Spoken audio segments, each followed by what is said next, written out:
The Ghost Army. Imagine this. You're a German intelligence officer in France, 1944. Your scouts report a massive Allied armored division moving into position. Hundreds of tanks, artillery batteries, thousands of troops. Radio intercepts confirm it. Aerial reconnaissance photographs prove it. The evidence is overwhelming. There's just one problem. None of it is real. The tanks are inflatable rubber. The artillery is painted wood. The radio chatter is scripted theater. The entire division is a lie, created by a secret unit of artists, designers, and sound engineers who turned deception into an art form. Welcome to Echoes of W2. Today, we're going to tell you about one of the most bizarre, creative, and successful military operations in history. A unit so secret that its existence wasn't declassified until 1996, more than 50 years after the war ended.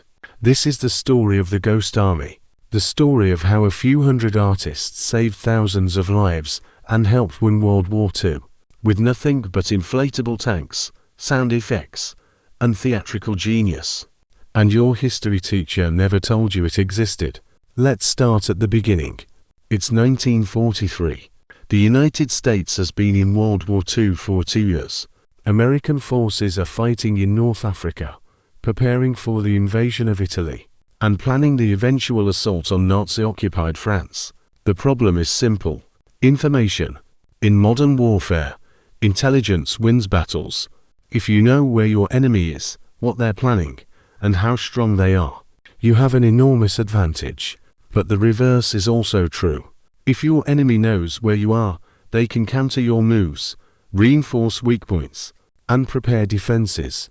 So military commanders on both sides spend enormous resources trying to hide their real strength, while simultaneously trying to discover their enemy's true positions. This leads to an intelligence war, a shadow conflict fought with spies, reconnaissance, and radio intercepts. But what if you could take this one step further? What if you didn't just hide your real forces, but created fake ones? What if you could make your enemy believe you had divisions where you had nothing? Make them reinforce positions you weren't going to attack.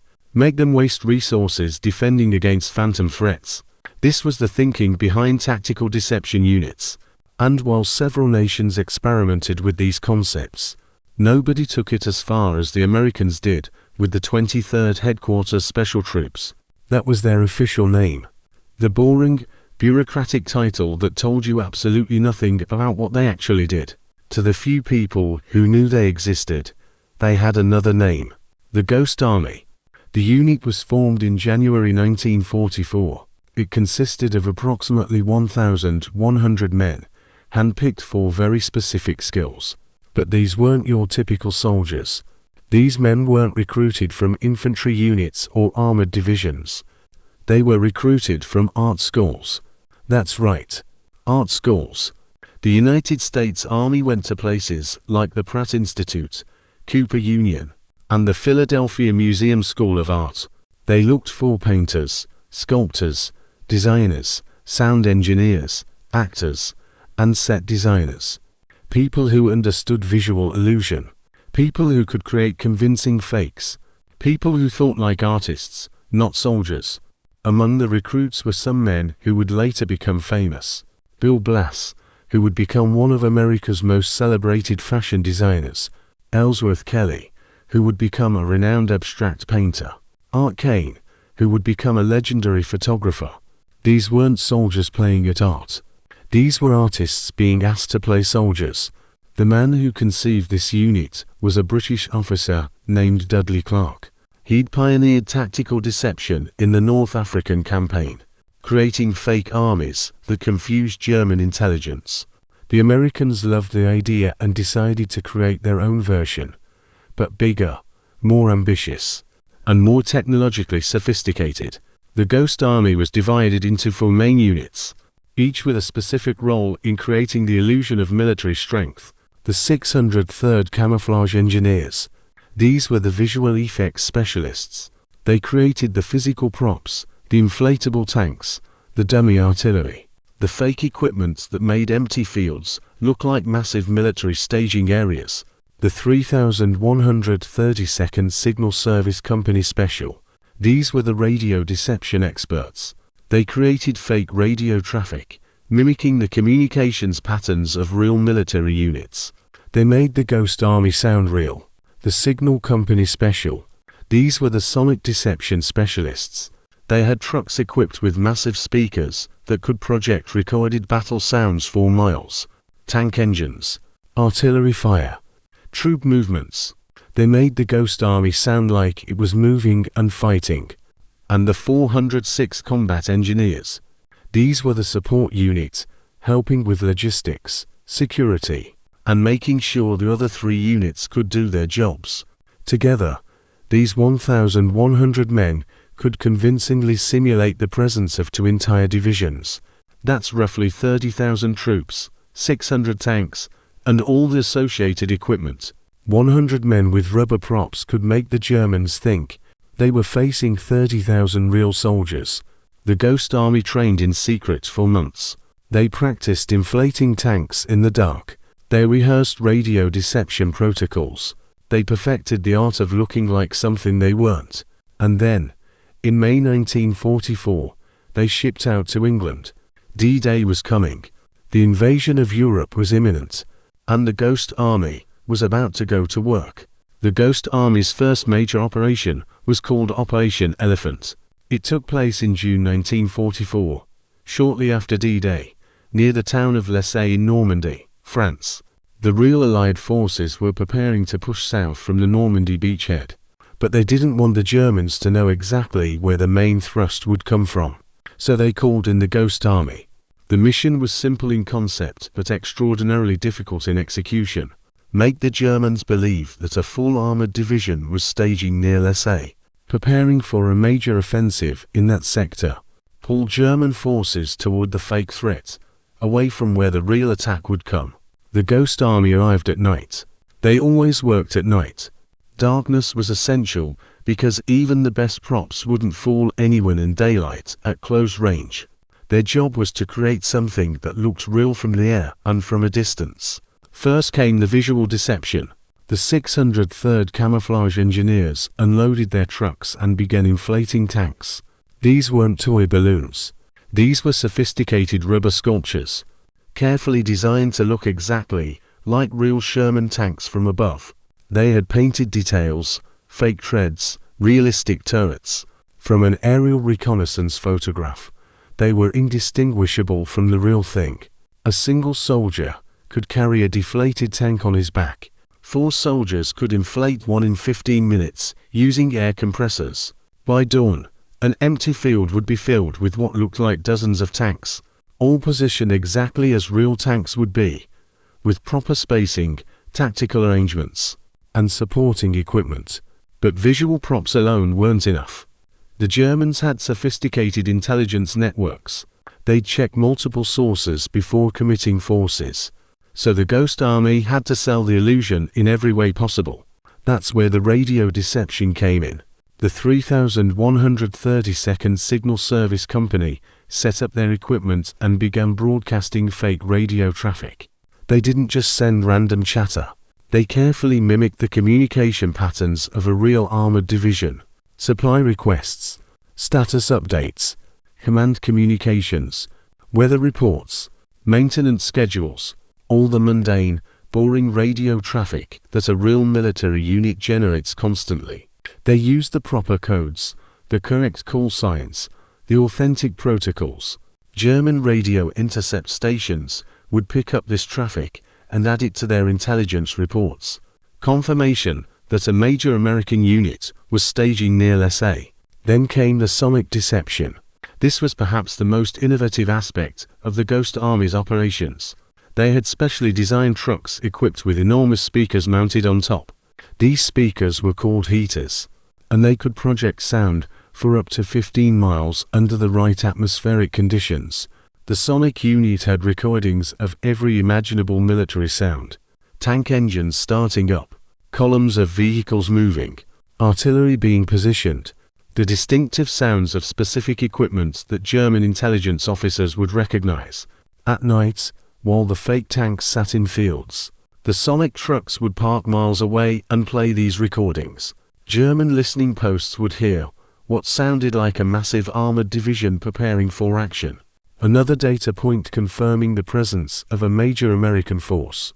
But the Ghost Army went even further. They understood that intelligence isn't just about what you see and hear. It's about what people say. So they engaged in what they called special effects. Ghost Army soldiers would visit nearby towns in uniform, displaying the shoulder patches of the units they were impersonating. They'd go to bars, restaurants, and shops.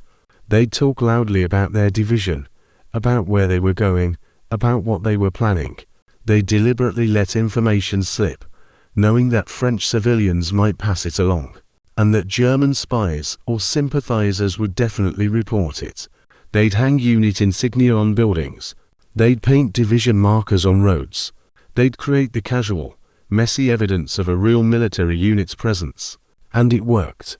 German intelligence reported a major American armored division staging near Lessay, where mocked commanders shifted forces to counter the threat. Resources were diverted. Defenses were reinforced. And then the real American attack came from a completely different direction. By the time the Germans realized they'd been fooled, the actual offensive had already broken through weakly defended positions. The Ghost Army had done its job. They'd created a convincing lie, pulled enemy forces out of position, and given the real American units a crucial advantage. And they'd done it with inflatable props and sound effects. Operation Elephant was just the beginning. Over the next 11 months, from June 1944 to the end of the war in May 1945, the Ghost Army conducted more than 20 major deception operations across France, Luxembourg, Belgium, and Germany. Each operation followed the same basic pattern, but with endless creative variations. The Ghost Army would simulate the presence of large military formations, pull German attention in the wrong direction, and create opportunities for real Allied forces to exploit. Let me tell you about some of their most impressive operations. Operation Viersen took place in March 1945, during the Allied crossing of the Rhine River. This was one of the last major barriers before the invasion of Germany itself, and the Germans defended it fiercely. The Allies planned to cross at the town of Wesel, but they didn't want the Germans to know exactly where the main crossing would occur. So 2 days before the actual operation, the Ghost Army set up what appeared to be a massive staging area near the town of Viersen, about 10 miles south of the real crossing point. They inflated hundreds of tanks and artillery pieces. They set up fake supply depots. They ran radio traffic suggesting that two full divisions were preparing to cross at Viersen, and they used their sonic trucks to project the sounds of a major military buildup. The deception was so convincing that German forces concentrated significant defensive forces near Viersen. When the real Allied crossing happened at Wesel, the Germans were caught off guard. The Rhine crossing, which could have been a bloodbath, succeeded with surprisingly light casualties. The Ghost Army had literally saved thousands of lives with rubber and sound effects. Operation Brest was equally impressive.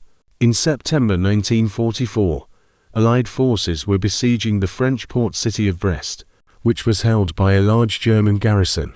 The siege was taking longer than expected, and Allied commanders wanted to convince the Germans that even more American forces were arriving.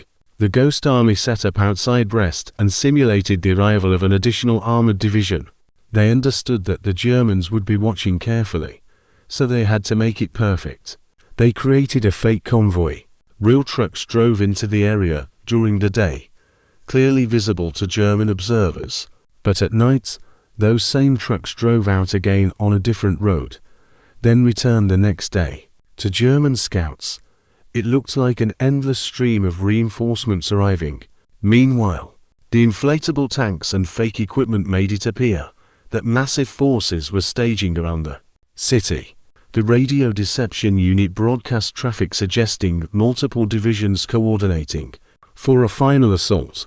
The psychological effect was enormous. The German garrison, already outnumbered, believed they were facing overwhelming force. When the real assault came, German resistance crumbled faster than expected. Many German soldiers surrendered rather than face what they believed was a vastly superior force.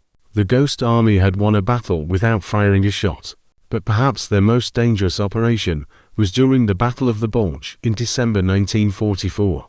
This was Hitler's last major offensive, a desperate gamble to split the Allied armies and recapture vital territory.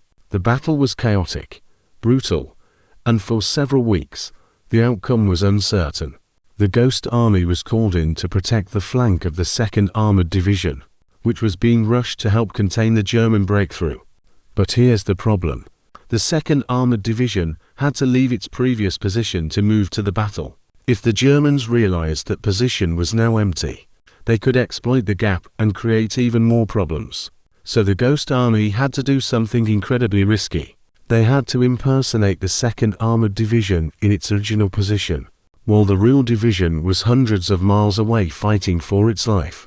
This was different from their previous operations. Before, they'd been creating fake units behind friendly lines, relatively safe from direct enemy contact. Now they were holding a position on the front line, pretending to be a real armored division, with German forces just miles away. They set up their inflatable tanks in defensive positions. They broadcast radio traffic suggesting the 2nd Armored was still in place and ready for action. They used their sonic trucks to project the sounds of a major armored unit, conducting regular operations. And they prayed the Germans wouldn't probe too hard, because if German forces actually attacked, the Ghost Army had almost no real defensive capability. They were artists with rifles, not combat soldiers with tanks. 4 days, they maintained the illusion. German intelligence continued to report the 2nd Armored Division in its original position. German forces didn't attempt to exploit what they thought was a heavily defended sector. And then, when the crisis passed and real units could move in to fill the gap, the Ghost Army quietly packed up their rubber tanks and disappeared into the night. They'd held a critical position on the front line of the largest battle of the Western European campaign with nothing but props and courage. Now let's talk about the equipment itself, because this is where the Ghost Army story becomes almost unbelievable. The inflatable tanks were engineering marvels. They weren't simple balloons. They were carefully designed rubber sculptures that had to look realistic from every angle that mattered. Each tank consisted of multiple components that inflated separately: the hull, the turret, the gun barrel, the treads. This allowed for realistic proportions and proper detail. They were painted with authentic camouflage patterns, complete with shadows, highlights, and weathering that made them look used and battle-worn. The Ghost Army had inflatable versions of every major American tank and armored vehicle. Sherman tanks, the workhorses of American armored divisions, M7 Priest self-propelled artillery, M10 tank destroyers, half-tracks, jeeps with mounted guns. They even had inflatable cargo trucks. Each inflatable could be carried by 1 or 2 men when deflated. Imagine that. One soldier carrying what would appear, when inflated, to be a 30-ton tank. They'd unfold the rubber, attach air hoses to small gasoline-powered compressors, and within 15 minutes, an authentic-looking tank would take shape. But creating realistic-looking props was only part of the challenge. They had to be positioned correctly. Real tank units follow specific tactical doctrines. Tanks are spaced a certain distance apart for protection against artillery. They're positioned to cover specific fields of fire. They're arranged in formations that real soldiers would recognize. The Ghost Army soldiers studied actual armored units meticulously. They learned how real tanks were deployed, how they were maintained, how they were camouflaged. They made sure their fake tanks followed all the same patterns. They'd add details that sold the illusion. Fake tire tracks leading to and from the inflatable tanks, created by dragging real tires through the mud. Disturbed earth around the base, as if heavy vehicles had been maneuvering. Props like ammunition crates, fuel cans, and equipment scattered around the fake vehicles. From there, which was how German reconnaissance would mostly observe them, the illusion was nearly perfect. Aerial photographs show Ghost Army staging areas that look absolutely identical to real armored divisions. But the Germans weren't just watching from there. They had ground observers, spies, and scouts. So the Ghost Army had to think about every detail. They couldn't just inflate tanks and walk away. Real tank units have soldiers. So Ghost Army members would move around the fake staging areas, maintaining the appearance of activity. They'd start campfires where real soldiers would camp. They'd hang laundry where it would be visible. They'd create the casual mess of military occupation, and they had to protect their deceptions from accidental exposure. Local civilians couldn't be allowed to get close enough to realize the tanks were rubber. So the Ghost Army would establish security perimeters, post guards, and generally behave exactly like a real military unit, protecting sensitive equipment. The sonic deception equipment was equally impressive. The trucks that carried the speakers were called sonic cars, and they were technological marvels for their time. Each truck had enormous speakers mounted on top, powerful enough to project sound clearly for up to 15 miles under ideal conditions. The sound library was extensive. They had recordings of tank engines starting, idling, and moving. Different types of tanks had different engine sounds, and German intelligence officers were trained to recognize them. Half-track vehicles and trucks in convoy. The sound of a large mechanized unit on the move. Artillery being positioned and fired. Different calibers of guns made different sounds. Construction equipment. The sounds of a division preparing defenses or building facilities. The recordings were made in the field with real equipment, ensuring authentic sound quality. The sonic unit would study the acoustic properties of different terrain, learning how to position their trucks for maximum effect and realistic sound propagation. They'd coordinate with the visual and radio deception units. If the fake tanks were positioned to the north of a town, the sonic trucks would project tank sounds from the north. If the radio traffic mentioned artillery preparation, the sonic unit would play artillery sounds. The Germans would hear what sounded like a major military force, exactly where the other deception suggested it should be. The radio deception was perhaps the most technically sophisticated aspect. German signals intelligence was excellent. They had experienced radio operators who could recognize individual American radio operators by their sending style, the way they used Morse code, their distinctive patterns. So the Ghost Army's radio operators had to do more than just send fake messages. They had to convincingly impersonate real operators and real units. They'd study the communication patterns of actual American divisions. How often did they transmit? What kind of messages did they send? What codes and authentication protocols did they use? What was the normal rhythm of their radio traffic? Then they'd replicate it exactly. They'd use proper call signs, authentic codes, and realistic message content. They'd maintain consistent radio operator personalities, so German intelligence tracking individual operators would believe they were still monitoring the same people. If they were impersonating the 2nd Armored Division, they'd send messages that the 2nd Armored would actually send.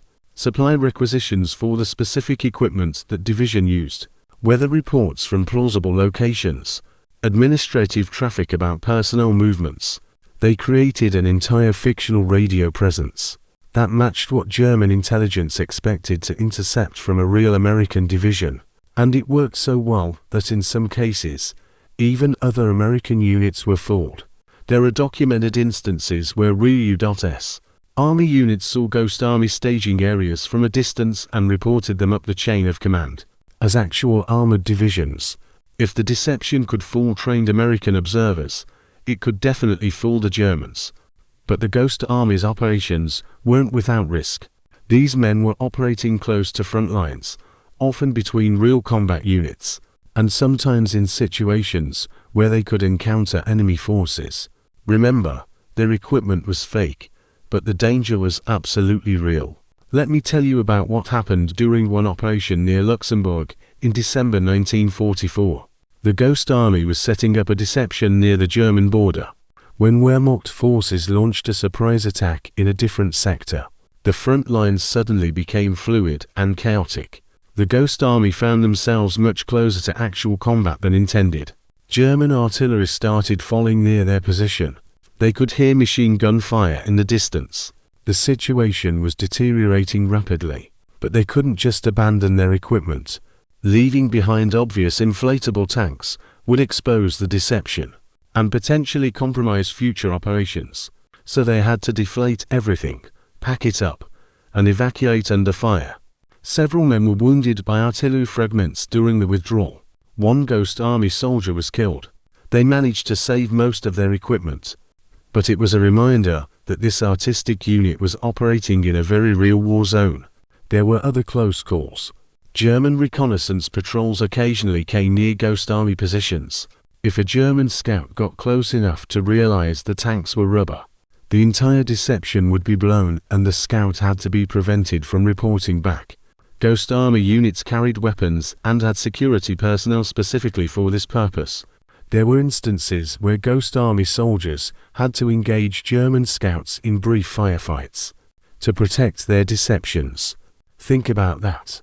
Artists and designers from American art schools fighting actual combat to protect inflatable tanks and sound equipment.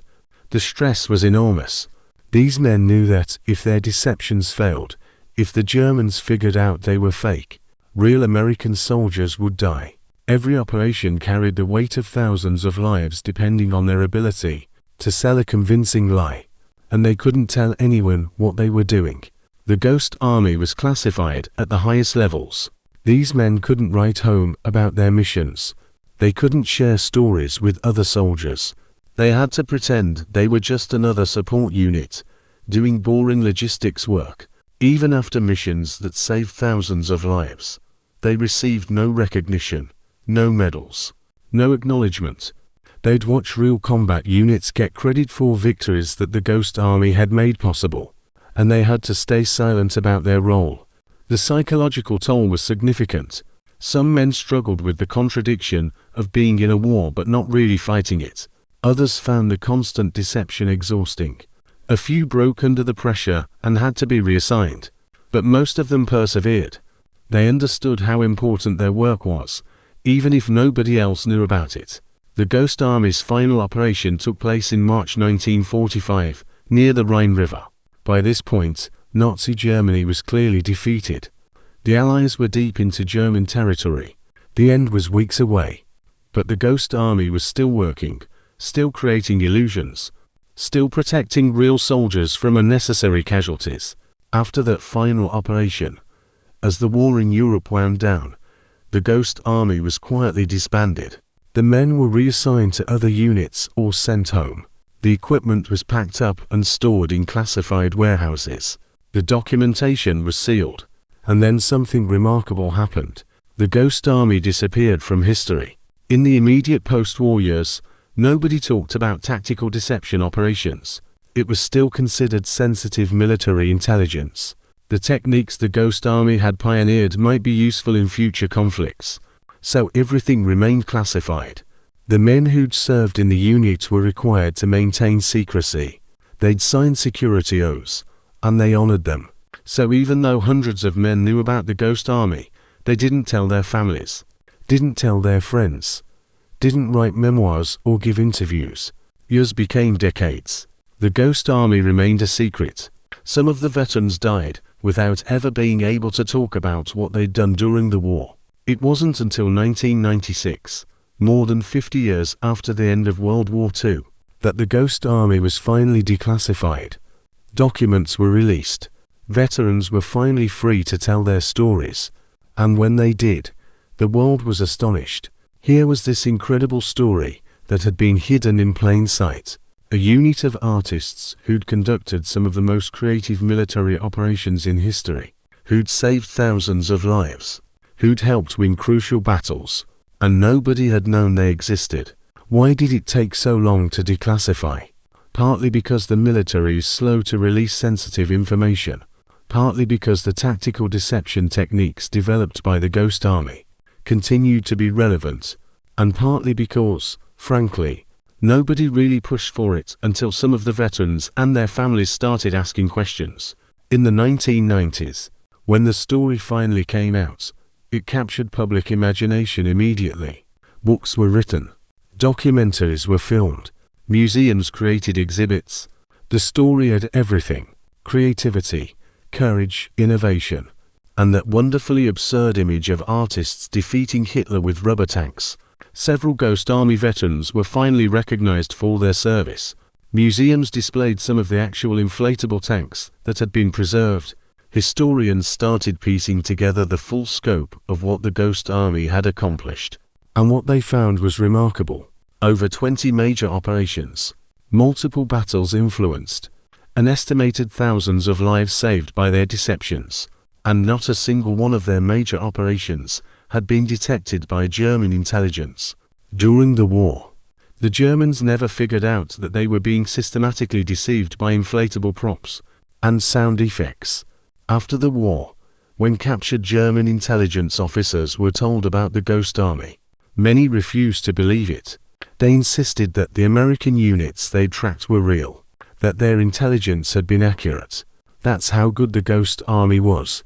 Their deceptions were so convincing that even after being told they were fake, enemy intelligence officers couldn't accept it. So what happened to these men after the war? Remember, many of them were artists recruited from art schools. They'd spent the war years creating elaborate military deceptions. What did they do when they went home? Many of them returned to art. They went back to school, finished their degrees, and pursued the creative careers they'd been training for before the war interrupted. Bill Blass became one of the most successful fashion designers in American history. He dressed first ladies and Hollywood stars. He built a fashion empire. And he'd spent World War II inflating rubber tanks in French fields. Ellsworth Kelly became a renowned abstract painter whose work hangs in major museums worldwide. Before that, he was teaching other Ghost Army soldiers how to paint camouflage patterns on fake artillery pieces. Art Kane became one of the most celebrated photographers of the 20th century, famous for his jazz portraits and fashion photography. During the war, he helped create visual illusions to deceive the Wehrmacht. Arthur Shilstone became a successful commercial illustrator. Jack Massey became a prominent designer. Harold Dahl became a sculptor. The list goes on. These men took the skills they'd learned in the Ghost Army, creativity under pressure, attention to detail, understanding of visual perception, and applied them to peacetime creative careers. Some of them said that their Ghost Army experience profoundly influenced their later artistic work. They'd learned to think about how audiences perceive images, how small details create big impressions, how to manipulate perspective and expectation. They'd been taught to see the world like intelligence officers, analyzing what information different details revealed. And they'd learned that reality is often a matter of perception, that what people believe they see is often more important than what's actually there. These were lessons they carried into their art. But for 50 years, they couldn't talk about where they'd learned these skills. They couldn't explain that they'd spent the war creating elaborate deceptions. They couldn't share the stories of their most creative and consequential work. Imagine being an artist and not being able to discuss your most impressive project, your most challenging creative work, the thing you're most proud of, and having to keep it secret for half a century. That was the Ghost Army veterans' reality. When declassification finally came in 1996, many of these elderly veterans finally got to tell their stories. They gave interviews. They shared photographs they'd secretly kept. They described operations they'd conducted decades earlier. The pride in their voices was evident. They'd been part of something extraordinary. They'd used creativity as a weapon. They'd saved lives with art. And finally, they could tell the world about it. So what's the legacy of the Ghost Army? What did they prove? What did they teach us? First, they demonstrated that warfare isn't just about firepower and manpower. Creativity matters. Intelligence matters. The ability to think unconventionally can be as valuable as heavy artillery. The Ghost Army showed that a small number of creative people with the right tools could have strategic impact. 100 men with inflatable tanks could influence battles, involving tens of thousands of soldiers. Second, they proved that art and military effectiveness aren't opposites. The military recruited artists specifically because artistic skills, visual perception, attention to detail, understanding of illusion, were militarily valuable. Third, they pioneered tactical deception techniques that influenced military doctrine for decades. The principles the Ghost Army developed continued to be studied and applied long after World War II ended. And finally, the Ghost Army story is a reminder about the importance of declassification and historical transparency. For 50 years, an important piece of World War II history was hidden. Let me tell you one final story, because it captures everything the Ghost Army was about. It's April 1945. The war is nearly over. The Ghost Army is conducting one of its last operations near the Rhine. They've set up another elaborate deception. Inflatable tanks and artillery position perfectly. Radio traffic broadcasting fake messages. Sonic trucks projecting battle sounds. One of the Ghost Army soldiers, an artist from New York, is making his rounds checking the inflatable tanks, making sure they're properly positioned, touching up paint where needed. It's early morning, and there's mist rising from the fields. He hears aircraft engines, Allied planes, probably reconnaissance flights heading out to photograph German positions. He doesn't think much of it. Later that day, intelligence officers arrive at the Ghost Army position. They have aerial reconnaissance photographs from the morning flight. The photos clearly show what appears to be a major American armored division staged exactly where the Ghost Army created their deception. The intelligence officers are confirming details, checking unit positions, preparing to update their battle maps. They think they're looking at photographs of real tanks, real artillery, real military strength. The Ghost Army soldier looks at the photographs. Those fake tanks he'd been checking that morning.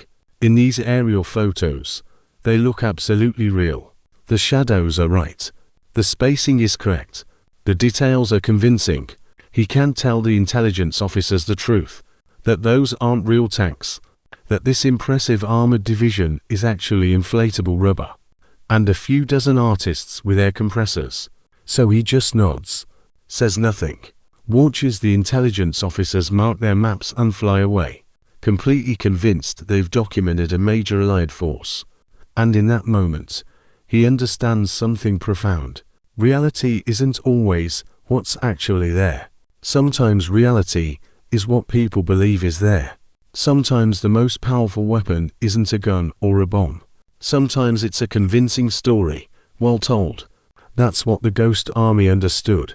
That's what they taught us. That's their legacy. This is Echoes of W2. The Ghost Army operated for less than a year. They conducted about 20 major operations. They saved an estimated thousands of American lives. They helped win crucial battles with inflatable props and sound effects. And for 50 years, nobody knew they existed. Your history teacher didn't tell you about them. They weren't in the textbooks. The documentaries left them out. But now you know. Now you know that some of the most important operations in World War II were conducted not by generals with armies, but by artists with rubber tanks and theatrical genius. Now you know that creativity can win wars. Now you know the story of the Ghost Army.